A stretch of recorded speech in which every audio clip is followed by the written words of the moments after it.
question, after April 30, may re-registro pa ba yung hindi nag-consolidate? Second question, makapag-apply ba sila ng ruta nila after April 30? Specific na yung aking tanong. Mr. Chair, Sagutin po ninyo yung tanong ko. Mr. Chair, hindi na po as public utility vehicle, Mr. Chair. So, phase out. Akala ko ba gradual ang phase out ninyo? At sinabi rin ni Mr. Secretary na pwede silang no phase out. Kaya nga tinanong ko if I understood the answer of the Secretary well.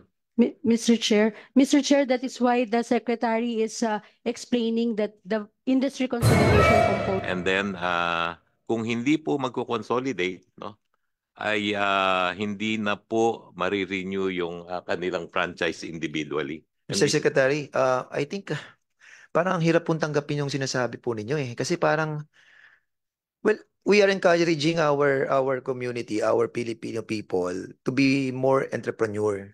Kasi ito po kasi kanila eh, ano nila ito, kabuhayan po nila ito eh. As a matter of fact, yung pong prangkisa ilalagaan nila for so many years eh. Solo po yung prangkisa nila, buhay po nila ito. Kukunin po natin ang kanilang jeep, kukunin natin ang kanilang prangkisa, kukunin na natin ang kanilang seguridad, kukunin po natin ang kanilang kabuhayan.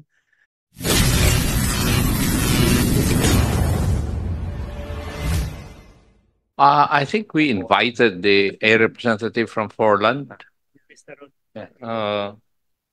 Mr. Ronald Fabrea. Are you here? The representative of Forland. Please take a seat. Chairman, at thank you, Mr. Secretary, for coming over. No, we have been conducting so many hearings already, and it's been the fifth committee hearings today.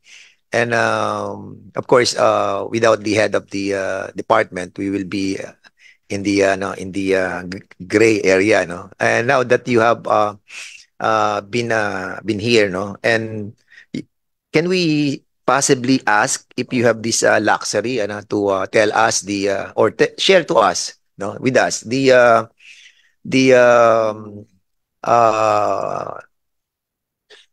understanding with the president with regards to the problem that this modernization program is having right now. Kasi you have been with the president, no? I believe that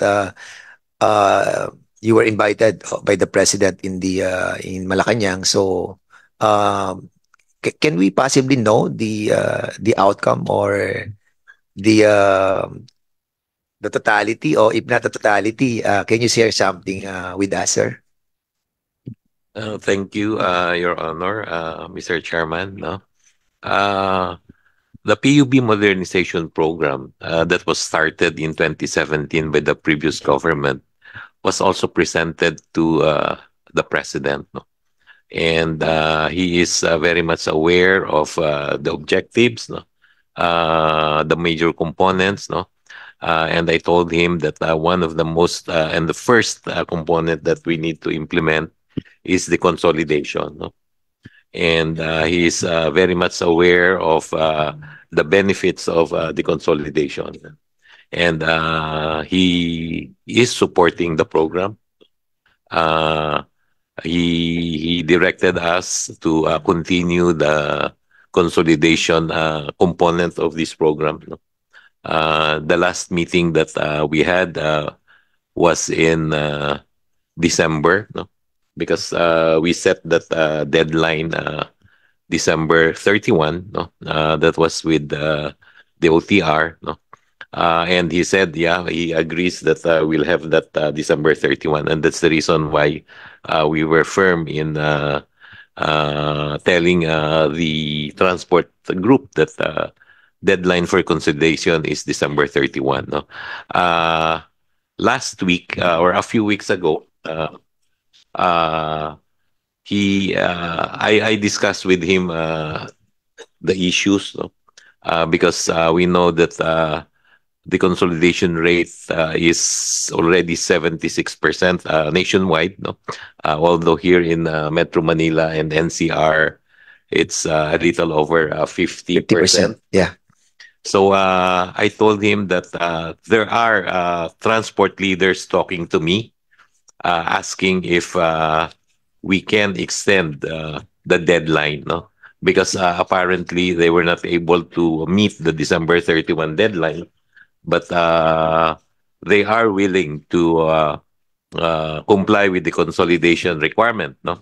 And he asked me what is a reasonable time period to extend, no?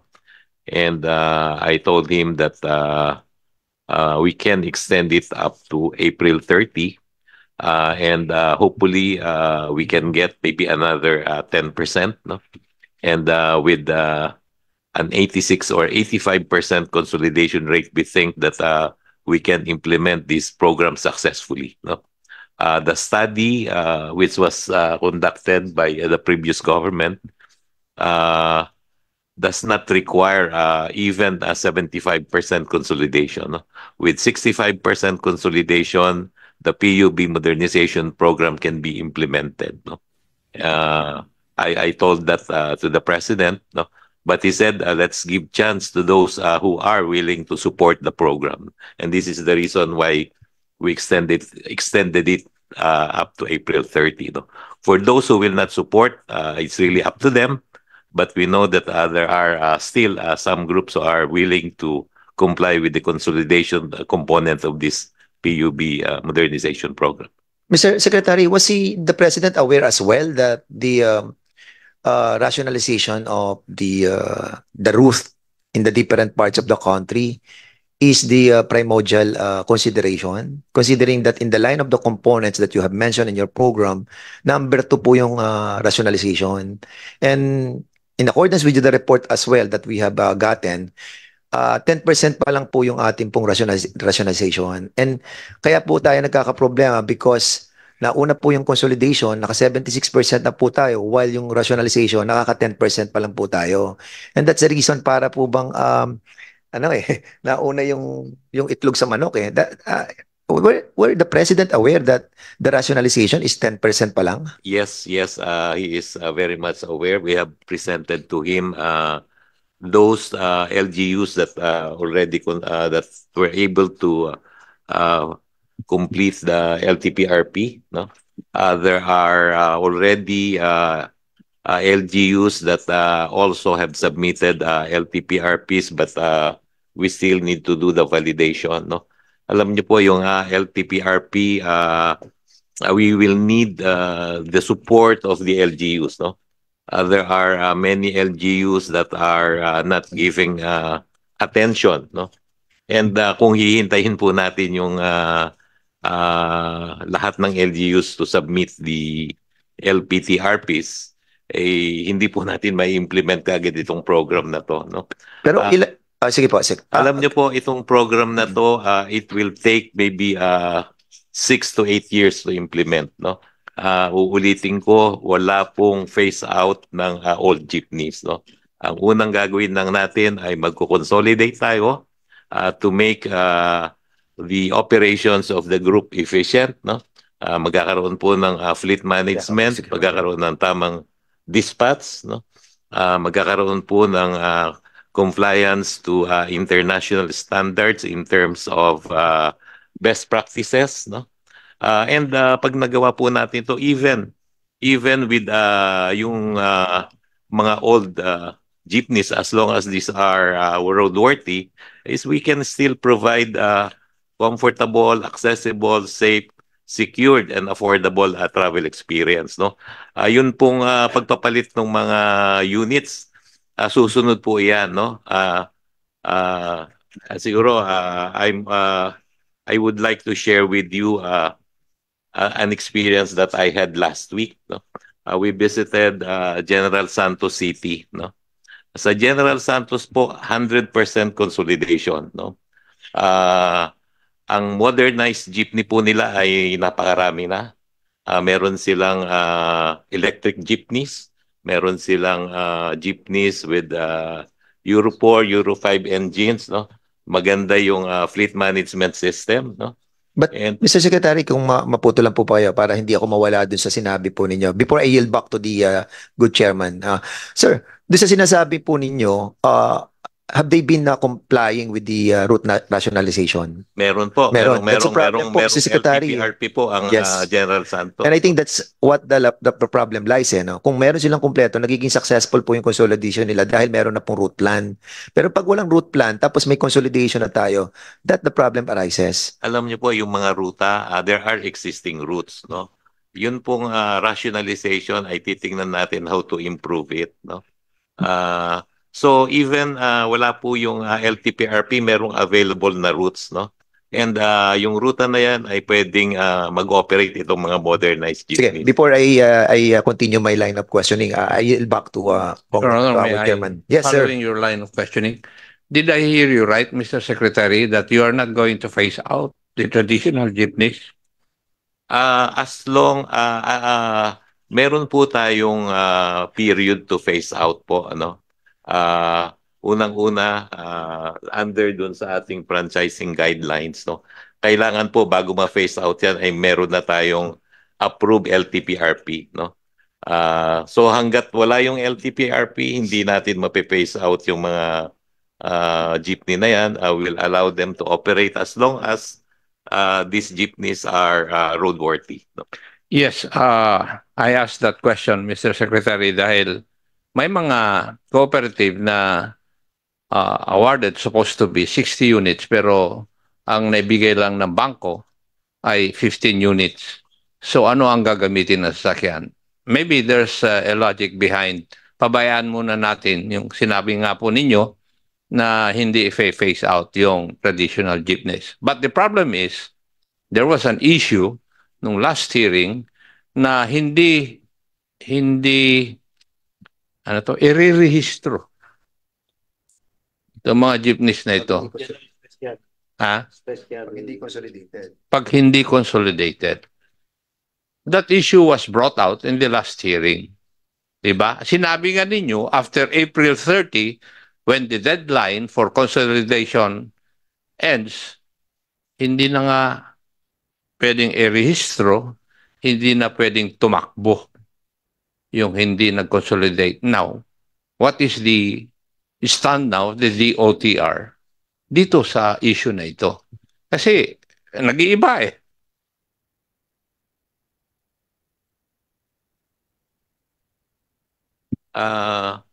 Under the franchising guidelines, no? Mr. Chair, yung tama po, Mr. Chair, yung after April 30 po, when we were asked last hearing kung makakapag-rehistro pa sila as public utility vehicle at i-confirm pa sila as public utility vehicle. As of now po, yung after April 30, which is the deadline, hindi na po sila mako-confirm. So in other words, when you say that, hindi na sila makalabas. Which is contrary to the statement of the Secretary. Mr. Chair, yun pong binabanggit po ni Secretary na 27 months dun sa bagong guidelines na in-issue from approval of the LPTRP. Ang scenario po doon, Mr. Chair, is yung consolidated po. Mr. Chair, he was trying to explain, Mr. Chair, that the refleeting ng pagpalit ng mga modernized units ay pinahaba hanggang dun sa approval ng LPTRP. In fact, 27 months yung maximum from the approval of the LPTRP bago pa sila mapapalitan ng bagong units, Mr. Chair. So, the specific question, after April 30, may re-registro pa ba yung hindi nag-consolidate? Second question, makapag-apply ba sila ng ruta nila after April 30? Specific na yung aking tanong. Mr. Chair, Sagutin po ninyo yung tanong ko. Mr. Chair, hindi na po as public utility vehicle, Mr. Chair. So, phase out. Akala ko ba gradual ang phase out ninyo? At sinabi rin ni Mr. Secretary na pwede silang no phase out. Kaya nga tinanong ko if I understood the answer of the Secretary well. Mr. Chair, that is why the Secretary is explaining that the industry consolidation component is really the first component that the government is undertaking to complete. Industry consolidation. Opo, Mr. Chair. Oh. Tinanong ko na rin yan eh, kung may consolidation ba, may problema? Kung walang consolidation, may problema ba?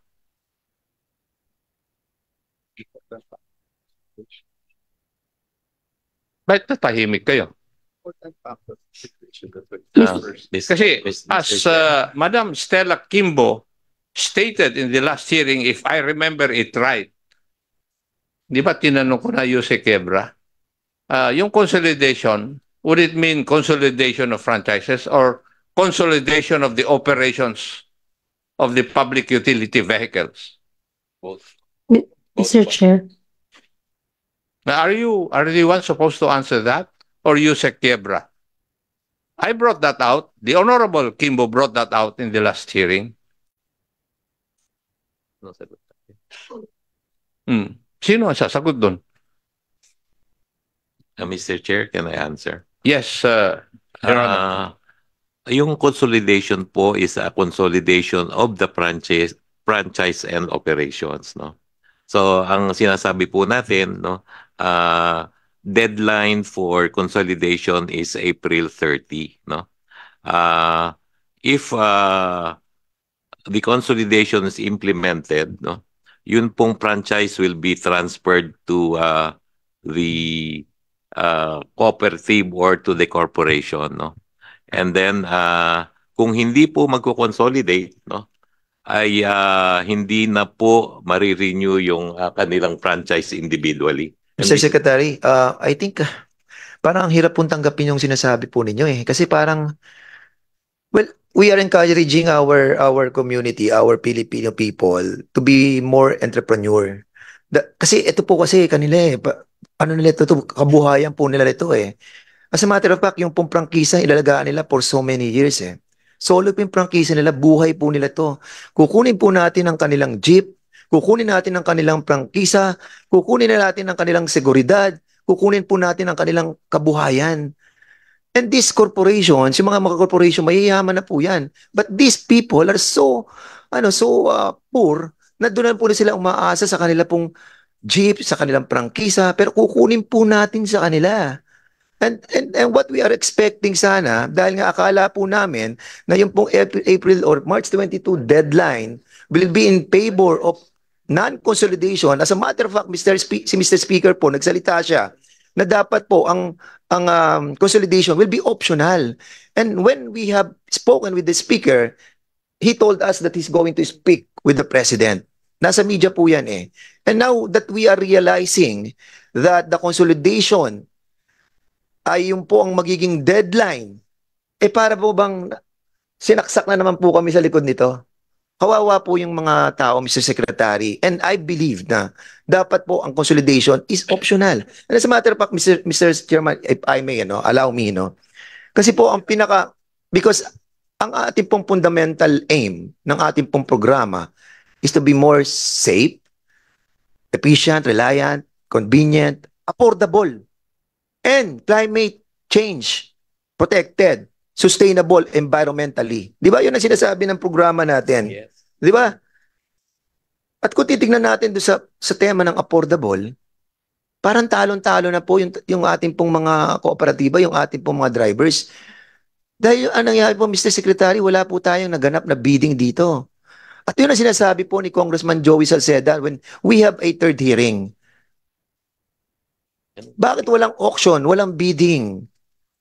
And even the land bank that supposedly pinag-aralan na mabuti to, and we will be asking the land bank as well to submit to us, kasi tinanong niya ni Joey Salceda eh. Tinanong niya yung mismong minutes na nangyari sa approval noong 2017 or 2016 about this loan package, which is detrimental to the depositors like us. Kasi hindi secured yung aming yung perang pinautang natin sa kanila eh. Why? No investment, no ownership, no collateral. Inaprubahan na lang to ng land bank. Just like that. Ang sabi nga ng taga land bank cheap loan. 'Di ba? At maaari na malugi ang land bank dyan. That's a problem that we are encountering right now, Mr. Secretary, Mr. Chairman. Because paano na kung mag-fail yung cooperative? Like for example, ako may kasama ako mamaya, darating alauna. Unang-una silang Mr. Secretary, unang-una po sila na nag-consolidate. Unang-una po sila nag-modernize. Ang kanila pong nakaalat sa kanila ay 50. Sa 50 units nila, ang meron po silang modernize ngayon is 20 units. Pero sa 20 units na yon, tamang-tama lang ang kita nila. At kapag pinalta nila yung another 30 units, babaksak na sila. At 3 taon pa lamang sila nagbabayad.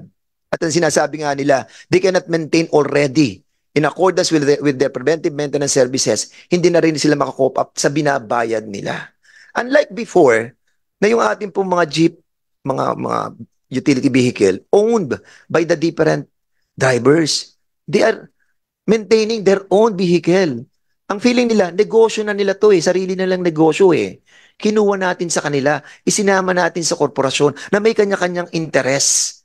Okay sana kung perpekto po yung kooperatiba, yung corporation, but not all, Mr. Secretary. And majority of them, hindi po nila kaya.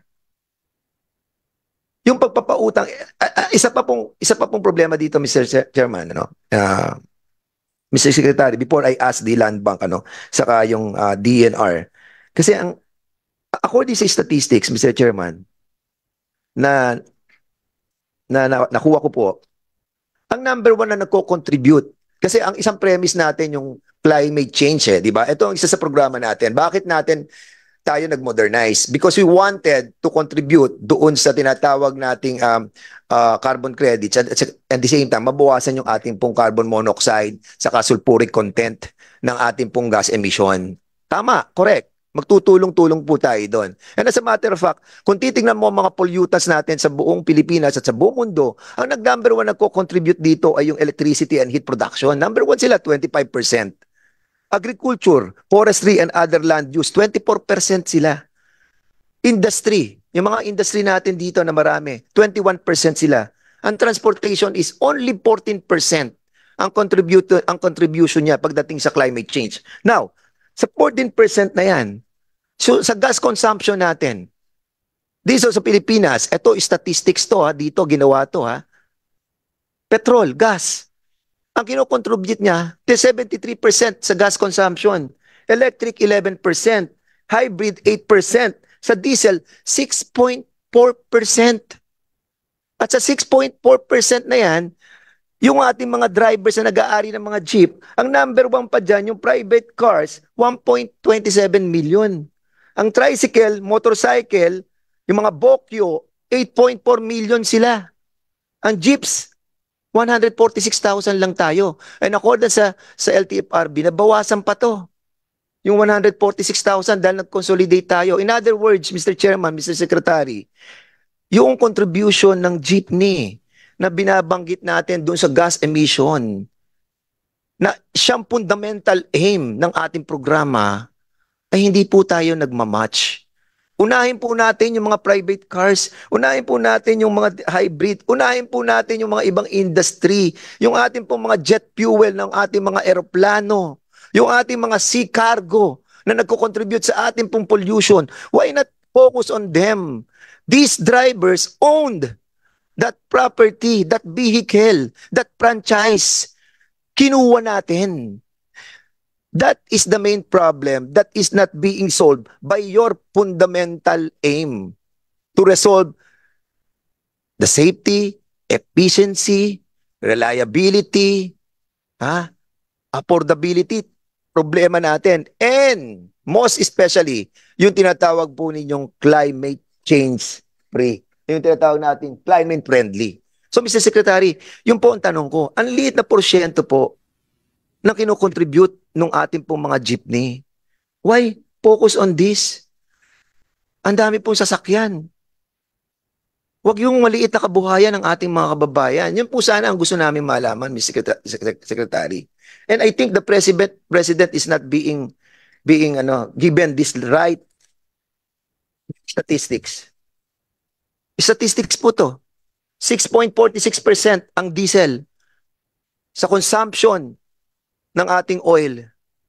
At kung 6.46 yan, yung jeepney, nagko-contribute lang siya ng maliit na percentage para sa sulfuric content and the carbon monoxide content, which in relation to your submitted to us, ay nag-contribute siya, driver. Kaya ito, I will question the DNR on this Because ang sinasabi niya dito, PUJs are accountable for emitting the following: 48% of particulate matter, 27% of sulfur oxide, 21% of nitrogen oxide. Are you serious?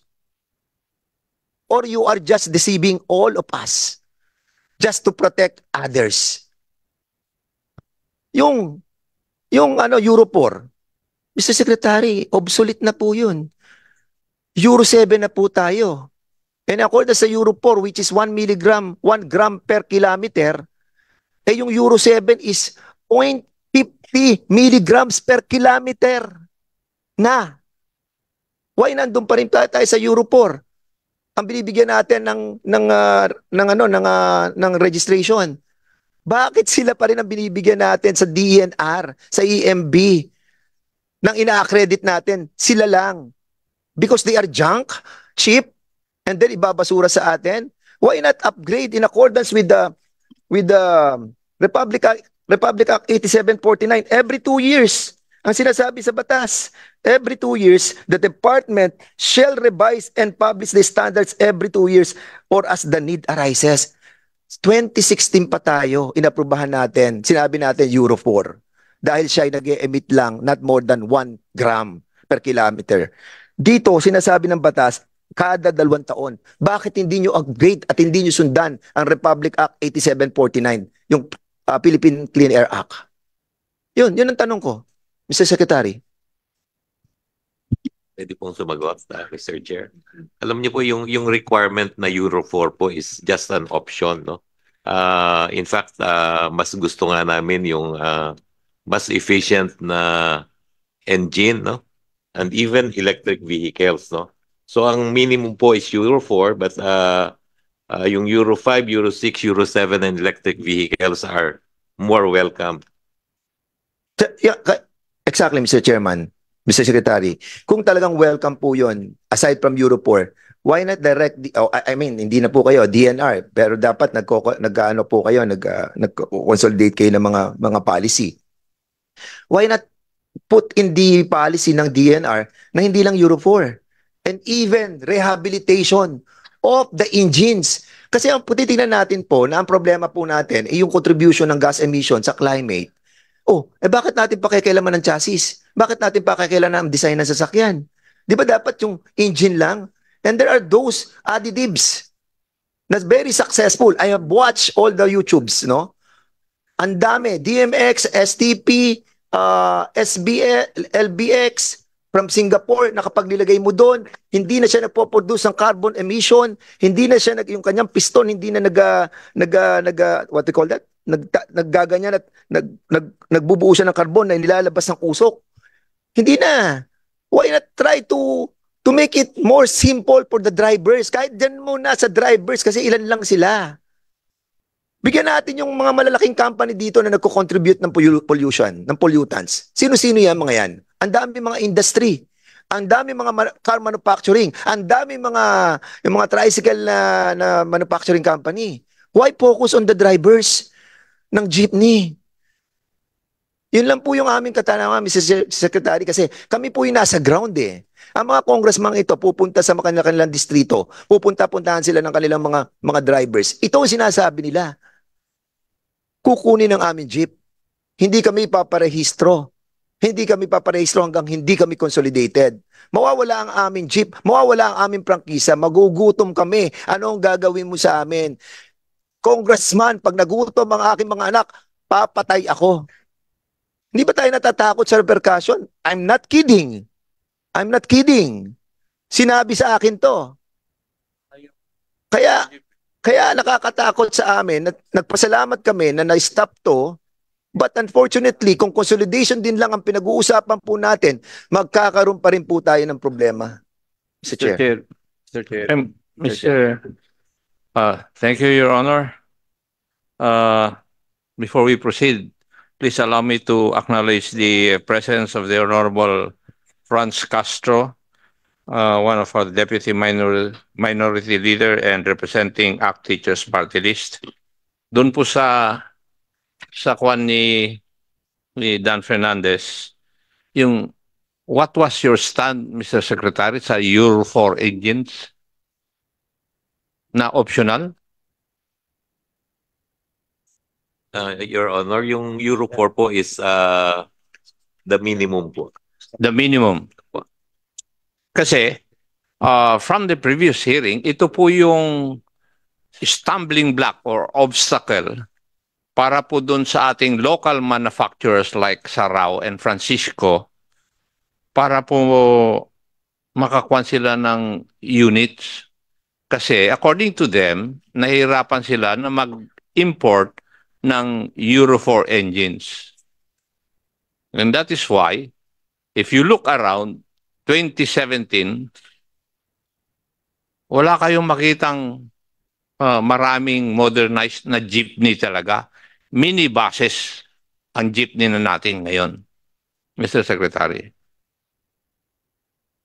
Yun ang dahil hindi natin tinutulungan yung ating local manufacturers na masolve yung problema nila para makagawa sila ng compliant na modernized jeepney.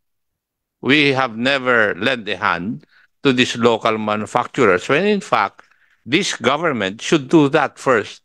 I-patronize natin yung local industries natin. Yun po yung point doon, Mr. Secretary. The other point is, from your answers to the Honorable Fernandez, why did government not help negotiate the price points for declared units? Kasi if we do that, opportunities of abuse is limited. If government will see to it na tulungan na i-regulate yung price points ng ating mga vehicles. That is my observation and points in the issues raised by the Honorable Fernandez. Meron ka pa bang itatanong? Mr. Chair, ang ano ko lang kasi, meron din kasi silang yung tinatawag na automatic fare collection system eh. And this is being charged by the manufacturer. Doon din sa tinatawag na. Meron kayo, di ba, LTFRB? Meron kayo na automatic fare collection system na kung saan hindi nyo sila pare-renew ng kanilang rehistro kapag hindi nila nabayaran yon, di ba? Correct?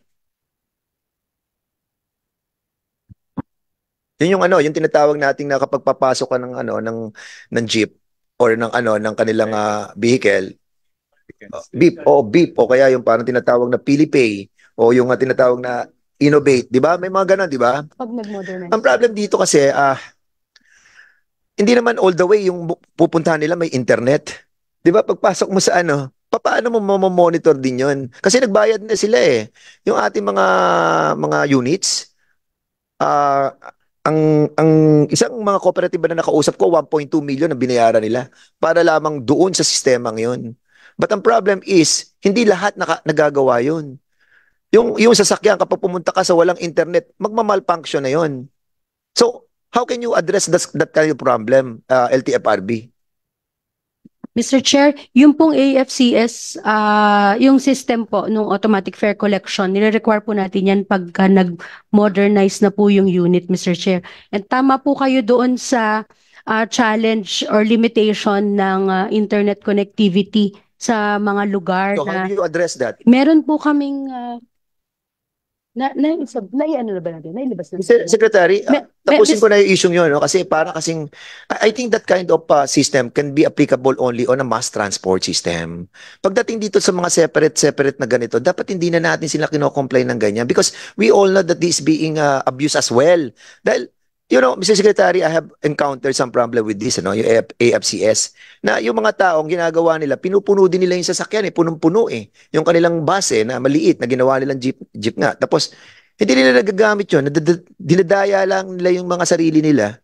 Dahil nga yung AFCS, pag dumating sa mga area na alam nila walang internet, pinapatay na nila o sinasadya nila, para sa ganun, yung mga sumasakay na mga pasahero doon, hindi na na-account ng AFCS. Because AFCS, the main function of that is to monitor how much will be the income of the vehicle. Am I right?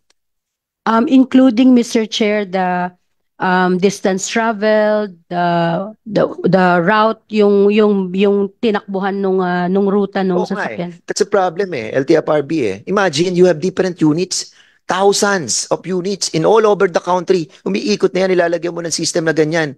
It's all about yung pagkikitaan doon sa system kasi magbabayad sila ng monthly eh. Sa system. Additional burden sa kanila. Mr. Why Chair. not maintain the historical and cultural that we have in this kind of mass transport? Yung mass transport na pinaplano ng ating secretary about dun sa mga train natin, okay yun, maganda yun, gamitin nyo dun. Pero ito, this is something unique eh. Hindi mo maa-apply yung ganun eh. Tell me, sa tatlong pilot area nyo, ano naging successful sa AFCS? Mr. Chair, if I may, the Go. AFCS, Mr. Chair, will be the tool Hindi, to be you're not answering used it by eh. the You're not government. answering it eh. Sa tatlong Hindi, pilot area mo, tanong, Sa kindly tatlong- listen to the question. sa tatlong tanong ko, sa tatlong pilot area nyo sa AFCS, ano ang successful? I will answer for you because I've talked to them. Board member, Mr. Chair, the status of the AFCS right now hindi is status ang tinatanong ko sa iyo. to Kasi tinatanong ko muna, sagutin mo tapos I'll let you answer your own question. yes, Mr. Question mo Chair. yan eh. Yes, Anong question Mr. ko? Chair. Ang question ko sa iyo, sa tatlong pilot area nyo, ilan ang successful sa AFCS? Mr. Chair, I do not have that I have the information right information. now. Una, SPTC, San Pedro, failure kayo. Lukban, Genesis, failure kayo. Silang, failure kayo. I've talked to them. Pero nagbayad na sila. Oh, additional gastos. Sino kumikita dito? System. Correct? Kasi binayaran nila yung system, nakakabit na sa kanila yung mga makina eh. Yung equipment para pagpasok mo eh. Meron kang card na gagamitin, BIP, Innovate, o kaya PhilPay. Wala lahat yun, hindi gumana. Mr. Chair, the pilot studies that you mentioned, Mr. Chair, was funded by the DOTR. So there were no payments made by the transport service entities Correct. At ang which gumastos participated doon, in the alam mo kung sino gumastos doon? the DOTR. Yes, Asan Mr. Chair. yung perang yun? Pera namin yun. Pera mo yun. Pero natin lahat yun. So sasabihin mo, walang gastos sila. Okay, good. Wala silang gastos. Eh, paano kami? Saan nyo dinala pera namin? Did you get the point? Yes, Mr. Chair. That's the reason why we're asking you to bid it eh. Magbid kayo. Huwag kayo subo kayo ng subo sa mga drivers. Subo kayo ng subo sa kooperatiba. Eh, yung mga kooperatiba, ang mga members sila, mga drivers natin, sila ang inabuso natin dito sa programang to. Mga mahihirap nating kababayan. Bakit hindi nyo gawin yung programang yan doon sa mga luxury cars? Hindi nyo gawin doon sa mga... Your Honor, please, why not? Okay. Mr. Chair. Hindi, yung land bank, babalikan ko na lang, Mr. Chairman. Sige, Thank you. You want to say something, Madam? Mr. Chair, yes, Mr. Chair, the DOTR with the DICT and the DTI is working on the interoperability of the AFCS, Mr. Chair, because the PNS for the AFCS has been published, Mr. Chair. The lessons from the pilot studies were included in Madam, this working draft. Huwag nyo na pong sabihin sa amin yan. Eh kung yung tollways na ang tagal na nating gustong magkaroon ng interoperability hanggang ngayon, naantay ko nga kung anong mangyayari eh. Kaya huwag nyo na pong sabihin sa akin yan. Di ba? Wala naman nasusunod yung timeline ninyo. Frankly speaking, if you want, I will enumerate. Di ba? Iha. Eh, huwag mo nang sabihin sa amin yun. Nako. It is enough na sinabi ni Honorable Fernandez yung kanyang observations and you do something about it. Di po ba? Yes, Mr. Chair. Yes. Huwag na kayong mag-reason out. If you know na medyo may pagkukulang kayo, eh huwag na kayong dumipensa. Mas maigi siguro tumahimik na lang kayo. Di ba? Kasi, hindi, you can notice, ako, as the chairman of this committee, dati hindi naman ganyan kapassionate at saka kompleto yung research ni Honorable Fernandez eh. Ang alam ko, doon lang siya magaling sa energy eh. Last na to, Mr. Sec. Kapraso na lang. Kapraso na lang. Kasi I'm trying to have the luxury din of course nung presensya ng ating good secretary. I know deep in his mind, no, he's trying to think the betterment of our people as well. And I have that benefit of the doubt that something will be coming out good in this hearing. Sir, Mr. Secretary, kasi ang iniisip ko dito, the stop, the back stop on the DOTR Pagdating po dun sa pag-accredit ng mga bibilin ng mga kooperatibang mga units. Hindi tayo po nagdaan doon sa sinasabi po nating kooperatiba, corporation, i-bid nyo yan Ayan yung mga accredited. 50 lahat yan. Sa 15 yan, lahat yan pasado sa PNS namin, Philippine National Standard. Lahat yan dumaan sa emission, dumaan sa lahat ng mga standard, yung safety, efficiency, reliability. Pasok na yan. Mr. Secretary, what we need is, yun nga, yung sinasabi ko rin, but miski sa land bank, dapat dinaan sila sa bidding. Can we possibly ask the leadership of the DOTR to make this a policy na ang mga kooperatiba magkaroon sila ng sariling bidding para hindi lamang yung mga opisyal ang nakikipag-usap doon sa mga manufacturing company, kundi mismo yung kanilang kinreate na community under the cooperative will be discussing the bidding process, which is in relation to the Philippine what do you call this? The Philippine Competitive Commission na sana idaan natin because public utility po to, Mr. Chairman, Mr. Secretary. Sir. Thank you, Congressman, Chairman. No?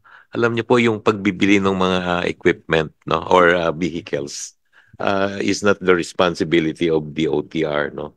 Ang may responsibility po dyan ay yung mga cooperatives. No?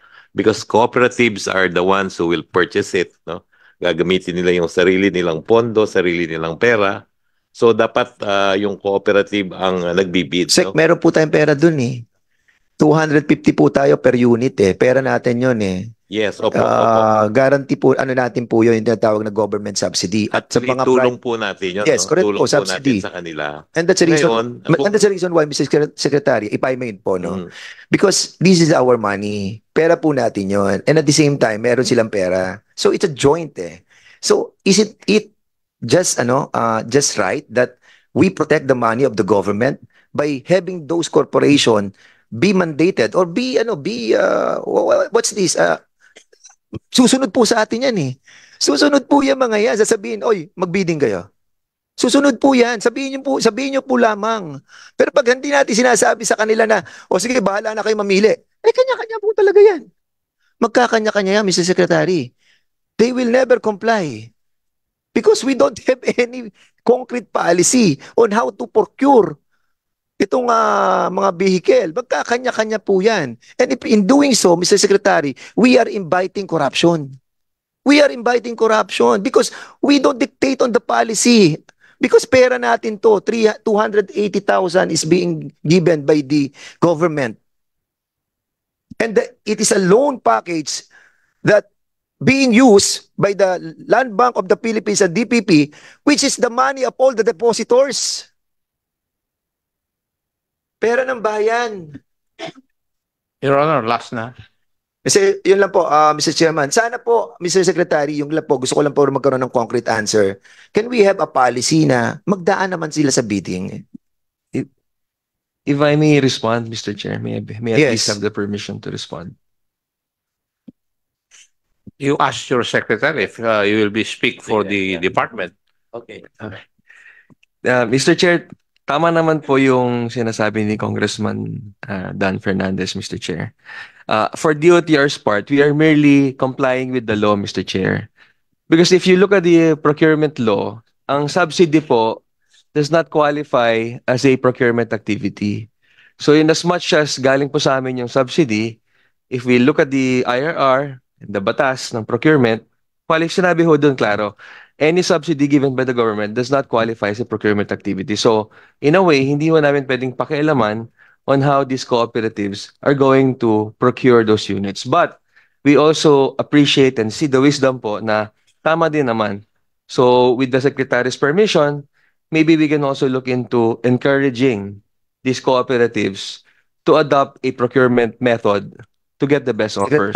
You say kasi hindi naging komprehensibo yung study nyo talaga eh. And that's the reason why I was discussing yung sa PCC, sa Philippine Competitive Commission. And we have invited the Philippine Competition Commission. They are here. As a matter of fact, meron na silang study. And they will be submitting that in our with our chairman sa mga susunod na linggo. And they have seen problems, a lot of problems. And Mr. Chair, may we allow the PCC to be recognized? Para last na po yan, Mr. Chair. Para lang kasi yun po yung buod ng lagi kong pinaglalaban, yung tinasabi po natin na dapat hindi tumigil sa DOTR yung pamimili ng accreditation noong mga sasakyan. Because wala nang choice yung ating pong mga kooperatiba. Doon na lang sila mamimili. And pag mamimili, ang sinasabi nga sa PCC, dapat dumadaan tayo sa bidding process, sa auction. Saan ka ba nakakita ng korporasyon pili lang basta? Siyempre, dadaan tayo sa bidding process. Sige, Mr. Chair. Last na yan Hindi one for the road or one for the street at saka one PCC, are you here? Yes, Mr. Chair. Good morning po. Please state your name and your position sa PCC. And you can see your piece. Yes, sir. Sir, I'm Attorney Ramon Juriel Sawit from the PCC's Legislative Liaison Office. Sir, I have with me the letter from our chairman, and it addresses the question from the Honorable Fernandez from one of the previous hearings. And if I may, sir, regarding the committee's query on the consolidation component of the PUVMP, the PCC understands that individuals and/or transport service entities and franchise holders of certificate of public convenience are required to organize themselves into a single juridical entity through a corporation or a corporation pursuant to PUVMP. The PCA and the implementing rules and regulations define merger as the joining of two or more entities into an existing entity or to form a new entity, including joint ventures. Likewise, an acquisition is defined as a purchase of securities or assets through a contract or other means for the purposes of obtaining control. As such, the mere act of constituting a corporation or a cooperative does not appear to be a merger of acquisition within the meaning of the PCA, since this do not involve issues of control over other entities. However, there could indeed be instances where participants under the modernization program could fall within the scope of the PCA. Existing transport cooperatives or other formally organized businesses covered by the guidelines, should they merge, may be subject to the review of the PCC if the transaction breaches the notification threshold, or if there are reasonable grounds to believe that the merger will likely result to a substantial lessening of competition in the PUV market. We also confirmed that we will be submitting a study. This would go into the possible anti or pro-competitive effects of the PUV consolidation, and we have committed before the chairman to submit the same within the next few weeks. We also reiterate our continuing support for this committee. Thank you very much, Mr. Chair. May I know the specific date when you can submit your position paper? Mr. Chair, I was informed they will be ready by first week of March. The specific date, I cannot commit at this time. But first week, sir. First week of March? Yes, sir. Yun po yung official version na sinabi po ninyo. Yes, sir. Bakit it would take you 3 weeks to submit that to this committee? Mr. Chair, the study is being finalized. Actually, the study has been started even before the hearings have started, but it's being fast-tracked, sir, to be responsive to the committee's questions. Can you do it in 2 weeks?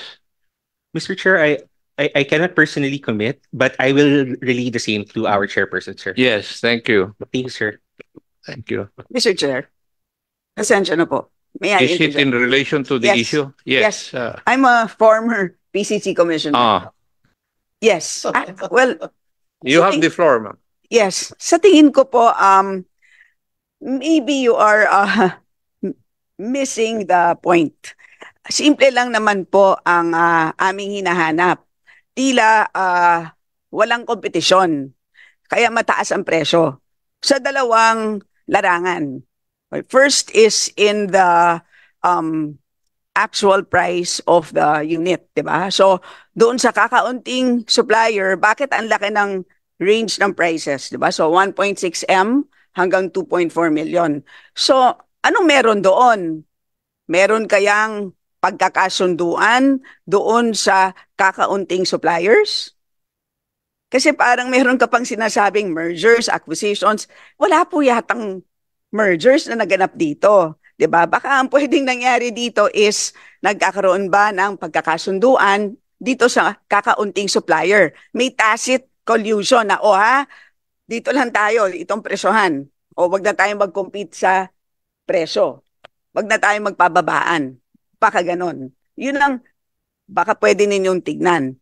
Number 2, competition among the financiers. So ang tanong, bakit iisa lang or bakit land bank lang? DBP lang? Bakit walang private banks? Pag titignan po natin, Mr. Chair, 7% ang interest rate. Titignan natin ang car loans. Tinignan ko po, hindi po ako makatulog after that last hearing. Ang taas po ng 7%. Tinignan na ba natin kung magkano ang interest rate ng iba't ibang bangko for the same, more or less, kunwari 13-seater na van. Meron nga Metrobank 4.6%. Bakit napakahaba ng period, 7 years? Meron po sa ibang bangko, 5 years. So, bakit walang pumapasok na private banks? So, yun ang tanong, PCC. Wag niyo po kaming i-confuse with your terms, mergers, acquisitions, kung ano-ano. Yun na po. Bakit hindi mapababa ang presyo? Tila overpriced. Bakit? Bakit hindi nag-work ang market forces? Yun po. Bakit aabutin ng 3 weeks? 2 weeks. Tama po si Mr. Chair. Salamat po. Thank you. You have any statement as far as the observations of the Honorable Kimbo are concerned? Yes, sir. I would just like to say it is well heard and we will look into it. Thank you very much, sir. Thank you.